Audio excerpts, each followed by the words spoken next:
Hello and welcome, Inspired Podcast community. This is your new episode. My name is Caroline, and my today's guest is Ed Hajim, and I'm so happy that he said yes to our interview. How are you doing today?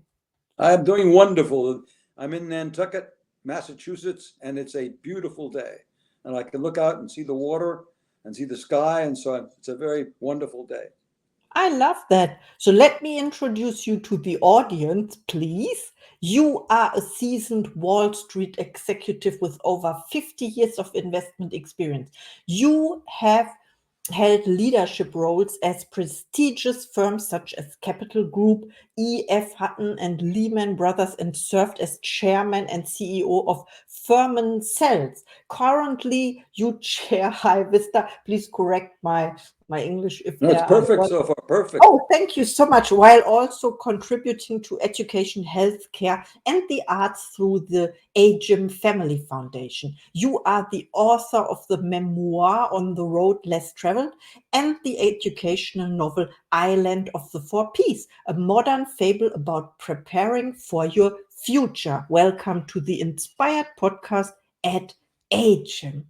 Thank you very much, Caroline. Perfect. Perfect. Oh, thank you so much. I always struggle, or I used to struggle with names. This is why I asked you also before we recorded how to pronounce your name. And I always do this with my guests. So, my first question to you is your memoir. It's a word in French, right? On the Road Less Traveled chronicles your incredible journey. What key lessons from your upbringing and career do you hope readers take away from your story? Very good question. It's a series of things I want people to take away. I wanted to, first of all, realize that anything is possible. I grew up in orphanages and foster homes and inexpensive hotels and basically even when I was after graduating from the Harvard Business School, my net worth was negative. And after 50 years and becoming the chairman of the board of trustees at the University of Rochester, I was able to make the largest gift in their 150-year history. So anything is possible. I started with one person, me, and now I'm a family of 16. I had 3 children. You have 8 grandchildren and 3 obviously in-laws. So we've gone from 1 to 16. We've gone from having no money to be able to give a large gift. So I've been very lucky. So first, anything is possible. The second I want people to take away is that education is the solution. They say solution to almost everything. I think it's a solution to everything. The third message is never be a victim. You're going to have bumps in your life. And the most important thing when something goes wrong, whether it's your fault or somebody else's fault, place that energy of being a victim on what I call what's next. What do you want to do next? Because looking behind you is always a mistake. It's an energy user, and looking ahead is hard enough. So basically, never be a victim. I can go further than that. I have lots of little sort of things I take back. Early failure is a gift because you learn from it so much. Late failure is not too good, but early failure, when you fail, you learn. My middle son says there's only 2 things that happen to you early in life. You're either successful or you get a learning experience, and I believe that. And then, of course, in my second book, what I've attempted to give to people is a vocabulary that will allow you to make better decisions. Because there's 2 constants in life in my mind. It's not death and taxes. It's your inner voice, which is there from the beginning to the end, and change. And what I'm trying to do with my books and my conversations is to give people a vocabulary that will help them make better decisions to make better change when the changes occur. And that's a lot of conversation, maybe too much for me to take from my life, but I have a lot of other sort of things we can discuss, but I'm sure you'll have better questions. I hope that satisfies that first question. Oh, thank you so much for sharing. Yes, there are so many takeaways in there. I would like to point out what you said. The 2 most important things are your inner voice and what was the second one? Change. Change. Those are Yes. the 2 constants. It's constantly changing. In fact, the velocity of change, if you look back at, say, my grandfather, or even my father, they would go to work for one company and stay there their whole life. You've seen my book. I've pivoted many times, and the young people today will be living to 100. They're going to have to pivot many times in order to stay, successful. So this change and being able to handle change, and I believe you handle change by a conversation with yourself. You take in the information, the data as they call it, and you make a decision to make a change or handle a change. Not necessarily make a change, but a change may come into either your company or your life, and you'll need to have a conversation with yourself to handle that change. Absolutely. And the Inspired podcast is about stories of change and success, because when we accept changes and we are open to it, then it leads us to success, to a great success. And I love that so much. Stories about that and what you said about vocabulary as well. It is so important, and to point that out, education as well. What would you say is the difference between education and study? Well, education is more formal. One of the problems with studies is you don't have a formal framework. In education, you have a formal, you have choices. You can go down a path to a point, say that I don't want to go any further, but it allows you to go down that path and study it. And one of my messages to people is that most activities, the name of those activities don't tell the story. You have to find out what you physically do. I'll give you an example. When I was a freshman, I was a chemical engineer, but I wanted to be a physicist. So I took a course in advanced physics in my sophomore year. And it turns out when I learned what physicists do, turns out that wasn't for me. The only way I did that was to be able to participate in something like that. So the word physicist didn't work. That carries through my entire life. When I got out of business school, there was a choice between becoming an analyst and a banker. And everybody wanted me, banker sounds great. Analyst doesn't sound good. It turns out the analyst job was much better than the banker's job. So it's physically what you do Monday morning that really counts. And that's the important part of that whole process. So just studies don't quite do it, because you need a formal. Also, I think in studies, it sounds like a much more an independent experience. And I found that when you're in an education, you have mentors, people who will help you and guide you through. Oh, I understand. That's the best answer. Because so that means education is structured study or organized study, but so much more than that, because it's not only Yep. about gathering information or knowledge, it's you can also educate yourself about behavior or networking, or how to be kind to other people, how to do business. I love that. Or how to do podcast Not a new conversation. podcast, right? No, in today's world, that what I just said is getting less true because of the amount of information and the kind of information that's coming through. Studies are becoming more important. One can say, I really want to study this. Unlike when I was going to school, that wasn't really available. Today it is available. And the more I've seen of this, the more I'm impressed with the fact that you can study and actually accomplish certain kinds of things. Yes, so all the information are available to almost all the people of the world. But how you pointed out, it is important what you do physically on Monday morning. And I love that so much, because I never heard it before, but I know what you mean, of course. For example, being in front of a customer or client by 9 a.m. or before 9 a.m., something like that. I don't know. Let's have a look at my next question. With over 50 years in the investment world, what has been the most significant change in the industry that you've witnessed, and how did you adapt to it as a leader? Well, the biggest changes when I went into the business, most of the companies were quite small. When I became a partner and a member of the board of directors of Lehman Brothers, which was one of the premier firms, they had $24 million worth of capital. Think about that. Yeah, 24 Now million. the capital of these institutions are, and we only had 700 people. Now a place like Goldman Sachs may have 40 or 50,000 people, or JP Morgan even more. So the industry was a small, almost cottage industry when I went into it. And as I for the 50 years, it obviously changed. And one of the things that happened to me is I found that I was running a medium-sized company. I got to a point that I saw this consolidation in the industry, and my my decision on what to do was to sell the company because we couldn't compete. And it was turned out to be very true. I mean, if we still were running the company today, I think we would not be doing very well at all. But at that point in time, the larger companies were buying smaller companies. They were paying very nice prices. And it was time to, as they say in Texas, there's a time to hold them and there's time to fold them, and I decided I would fold them. I didn't want to, but it was just a period of history you had to do. And that's how I adjusted. But the big difference is now there were literally hundreds of firms when I entered the industry in the 60s. And today there really are a dozen or so, maybe 2 dozen. So we've gone down by, I'd say 75 to 80% in terms of number of the firms. And therefore what you do Monday morning is very different.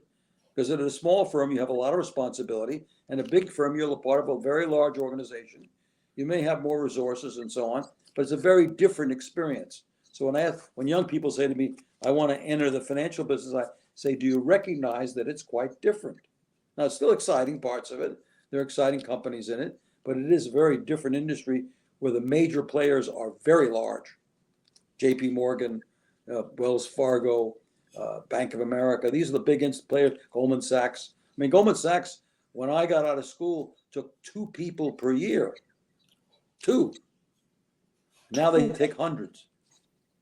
So, if you were 2 persons coming into a company, you got a lot of attention. If you're one of a few hundred, it's a different experience. Oh, that's so true. Thank you for sharing. I was not aware of that. Of course. I thought, yeah, the employees are growing, or the number of employees as the world population. Maybe it has to do with that. We don't know. You know, maybe. I think, well, again, it depends on each person. I say people have to find out who you are. I like a smaller experience where I have more responsibility. I don't have quite the resources that large companies had, but I want to be able to do certain kinds of things. And at large companies, there are more rules. There are more things you have to do. It's a different Monday morning experience, and it's not, you have to find out who you are, and maybe you like that better than working for a small company where you're, well, on your own in a lot of cases. And also, I think it's much easier to build if you're going to work on the whole company, it's easier to build a whole company if you're in a smaller situation, obviously. But that was the big change. That is the huge change. Also, the amount of information available. I mean, when I started the business being an analyst, I was one of the few people out there. Now there's just hundreds of people. I remember visiting a company in Cleveland. I may have been the first or second person ever to visit the company. And now every the companies are well covered.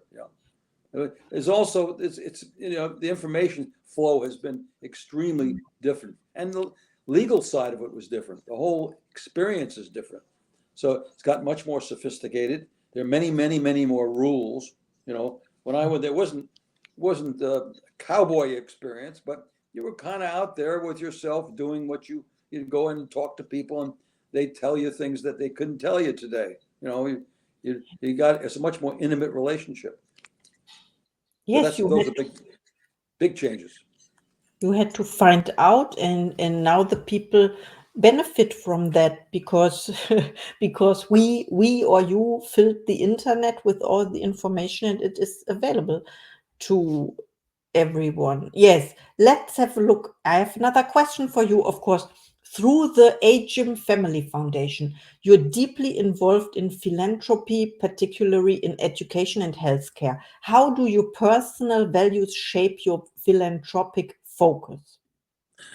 The main focus of our giving has all been education, because again, I've actually focused my education on the person who gets through the first 17 years as a senior in high school, and the only thing that person needs is funding to take the next step.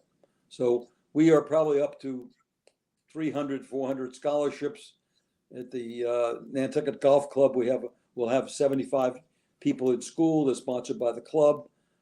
Just about everything I do is involved in education, and that's where I really focus it. I was a trustee of a hospital, so I was involved there. I've been a trustee of a few museums, so it's not completely in education, but the main amount of money is education, and that's where I'm headed on almost everything I do. I tend to try to sponsor scholarships for young people. I also find it's a little bit selfish. I feel the return on giving young people that chance is something you get much more than you give. When you see someone standing on a stage, it's one of my scholarship students. She's 5 foot tall. She's a optics engineering major. She got her PhD. She also is a concert pianist and a concert violinist. And she said, if it wasn't for you, Mr. Hajim, I wouldn't be here today. And that's enough payback so that's where I've basically found my greatest satisfaction is changing those lives of people. And now I'm actually focused on not only academic education, but what they used to call vocational education, nurses, marine engineers, chefs, even carpenters and plumbers and electricians, which I think I'm involved down at a school in Florida with those kinds of education, because I believe that if that's what you want to do, you should be sponsored to do it. But even those young people don't have the money, and it's a small amount of money to go from high school to a community college.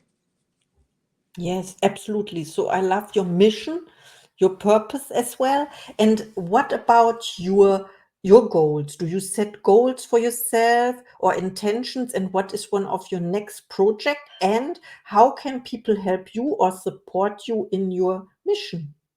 You asked a very bad question because I'm on Why? a crusade right now. My crusade is with my two books, especially the second book. And people have told me this is what they think I should do, so I've pursued this aggressively. I want to create a course, and I have a template for that course, and it's being used at 4 institutions right now for freshmen in college or seniors in high school, where they will go through the process of writing a life design, asking my 4 questions. What are your passions? What are your principles? Who are your partners? And what are your plans? The freshman year to write that down formally and just in many respects look at the different avenues you might take. And during your 4 years, given the fact that the college is a place where you can fail and you can try things out, during the 4 years, try things out. Find out what you really want to do. And when you graduate, you not only get a diploma, but you've got a life design. I admit, written in pencil, so you can erase it because there'll be many changes. But I really want to do this. I'm trying to get this into university. We have one school where there's 100 students in it this year, and they're all kind of excited about that because what has happened is the university basically is not only interested in teaching you how to make a living, they're teaching you how to make a life. And that's, in my mind, the universities, they don't do a great job of that. It's all done informally. I want to do it formally. That's one of my crusades. The second crusade is this pushing for community college, professional vocational education in other areas, the non-4-year experiences. Just like, one of the young men that we've come across in our travels, they wanted to be a chef. Well, to be a chef, you have to go to Johnson Wells. It costs $60,000 a year. We were able to give him a scholarship for that. It changed his life. So those are the two crusades. The first one is a very definite one. I'm spending quite a bit of time trying to get universities, schools to put this into their either a workshop or actually a course where the student sits down and asks questions like, who am I? Where do I want to go? How do I think I might get there? Why do I want to go there? What's my purpose? So these bigger questions they should be asking early on in their career and then to test them as they go through. I don't want to give up in learning, chemistry and calculus and so on, but I want that other parallel experience while you're at school. Because many things you do learn become obsolete. Like I was a slide rule champion when I was a chemical engineer. I went into service, and 3 years later, there was something called a computer. So all that slide rule capability was not useful. But this particular life design will last a lifetime if you use it the right way. And I have used that. I had what I called my yellow pads. I would sit down every once a year, write down, where I wanted to go and so forth. And every 3 years, I would do a deep dive and say, am I at the right place? Am I in the right position? And so I've been successful. So I have a proof of concept to some extent. Yes, I see. Thank you for sharing. I love that you turn these skills of designing your life or the life of the student into a formal education, as you said as well. And yeah, we did not have that. I had to learn this, at the age of 45 or something, you No, know? no, that's the problem. You may have started podcast 10 years earlier if you would have gone through the processes. Right. Here's my alternate path. I may want to do that. My father wants me to be a lawyer. Well, my talents take me in being an engineer. But what I really want to do is I want to take care of animals, and so, ask those questions early on. You may decide to go in one direction. I'll be a lawyer for a while, but I'm going to get back to doing this that I really love and so forth. So those are the kinds and I want kids to ask those questions. It's good for the university because when the student goes home at Christmas time, he says to his parents, they're not only interested in teaching me calculus and chemistry, but they're interested in me. And I think that's something the university has to do more of. And each university or each school will take my template and add the special things that are allied to their particular population. I mean, if you got a lot of first gens, it's not different than if you're at Harvard, so. Yes. Wow, that's so true. Thank you for sharing. So tell us before we close where people can find you when they reach out after listening to this episode. Well, the two books, luckily my name, Ed Hajim, is an unusual one. So if you type that into Amazon, you get my two books. Mhm. Or you can go to www.edhajim.com. My publicist has put in a very, very robust website. And then finally, they've talked me into going on going on to,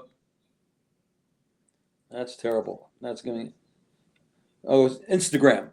Oh, I'm on Instagram. She's done a great job of putting all my things on Instagram. I love that. So please reach out to Ed Hajim. He's amazing. He has an information not many people have, and he's willing to share it with you. And now it's time for your thoughts, your last message to the audience, please. My message is simple. It's those three things that continue to reach and believe that anything is possible, because in America, in our country, really you can almost have anything you want. You have to obviously work at it. You've got to be a little bit lucky. Education is this solution to everything. And if you can help it, never be a victim. That is the drainage that comes away. And, I guess my last wish is that if you grab hold of my second book, it's only a 2.5 hour listen or maybe a 2 hour read, and see whether or not there's something in there, not everything, but that I can give you one idea that might help you on your road, your journey. Wow, that was an inspiring interview. Thank you so much, Ed Hajim. This was great. No, thank you. I had fun also. Caroline, you have good questions. Thank you, and see you in the next episode.